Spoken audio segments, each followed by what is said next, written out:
नमः श्रीत्रिपुरायै नमः श्रीबालायै नमः श्रीमायायै नमः श्रीत्रिपुरसुन्दर्यै नमः श्रीसुन्दर्यै नमः श्रीसौभाग्यवत्यै नमः श्रीक्लीङ्कार्यै नमः श्रीसर्वमङ्गलायै नमः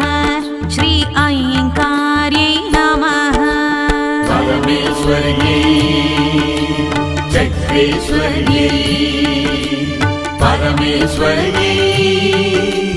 चक्रेश्वर्यै परमानन्दायै चन्द्रचूडायै चतुर्भुजायै सौभाग्यवल्लभायै चन्द्रचूडायै चतुर्भुजायै सौभाग्यवल्लभायै